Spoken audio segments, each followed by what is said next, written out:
नमस्कार साथियों, जैसे कि जनता को पता था कि आज एक पद यात्रा निकलनी थी संत थॉमस से झंडा चौक के लिए, तो हम अब यह पद यात्रा को झंडा चौक तक लेके आ चुके हैं। और हमारी जगाधरी की जनता से आह्वान है, कृपया जागरूक हो और इस मुहिम में शामिल हो, क्योंकि ये खाली हमारे बच्चों की लड़ाई नहीं है। आने वाले टाइम में बच्चों के भविष्य को जो स्कूल वाले निकल रहे हैं भ्रष्टाचार करके, और आने वाले टाइम में अमीर आदमी तो बच्चों को फिर भी औखे सौखे पढ़ा लेगा, लेकिन गरीब आदमी के लिए शिक्षा लेना एक बहुत बड़ा चैलेंज होता जा रहा है। तो मेरी देश की जनता से अपील है, सारे भाई मिलजुल के इस जो हमारा जो हमने आंदोलन चलाया हुआ है, एक देश एकता देश चीज़ का, इसको मजबूत करने के लिए हमारा सहयोग करो।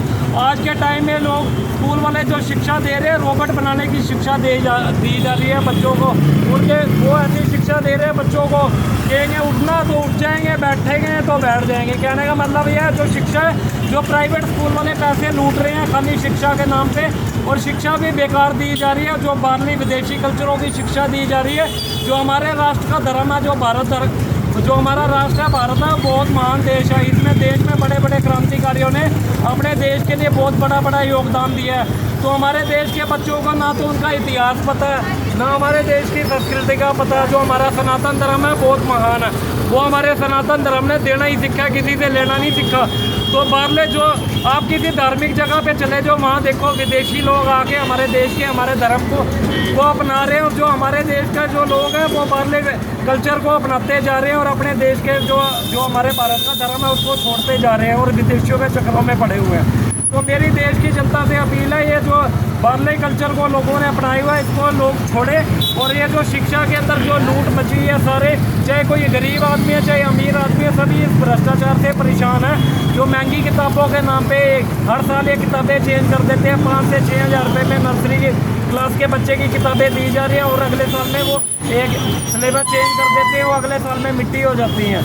तो ये कहने का मतलब ये भ्रष्टाचार अपने चरम पे पहुंच चुका है। इस भ्रष्टाचार के खिलाफ हम आवाज़ उठाते हैं, और आने वाले टाइम में जितने बड़े बड़े भ्रष्टाचारी कोई भी किसी भी महकमे में, हम उनके खिलाफ भी आंदोलन चलाएंगे। और जो हमारे राष्ट्र का युवा है, मेरी सारे देश के युवाओं से अपील है, भाइयों ये जो बाहरले कल्चर को अपना के तुम लोग ये नशे के चक्करों में पड़ गए हो, ये हमारे देश की संस्कृति नहीं है। ये आप अपना भी शरीर ख़त्म कर रहे हो, अपने देश का भी आप भट्टा बिठा रहे हो। आप अपने देश से प्यार करो, ये विदेशी कल्चर के चक्कर में पड़ के, नशों के चक्कर में मत पड़ो।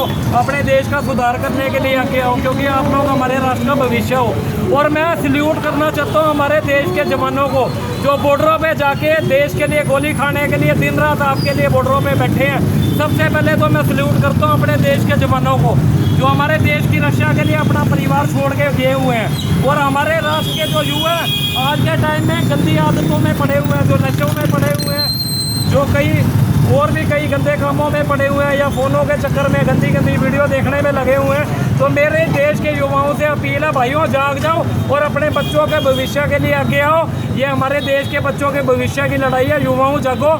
और क्योंकि युवाओं में आग है, लेकिन उन्होंने जो युवाओं में जो आग है, हमारे भारत के 20 से 30% बच्चे युवा जो है भटक चुके हैं नशों के चक्करों में। नशों का चक्कर छोड़ो, बाहरले कल्चर को छोड़ो, अपने देश के कल्चर को, अपने इतिहास को पहले पढ़ो, पहले अपने देश के इतिहास को पढ़ो। हमारा राष्ट्र है जो बहुत महान देश है, कि कृपया करके हमारे देश के युवाओं से हाथ जोड़ के विनती है, आगे आओ और इस आंदोलन को मजबूत करो। धन्यवाद।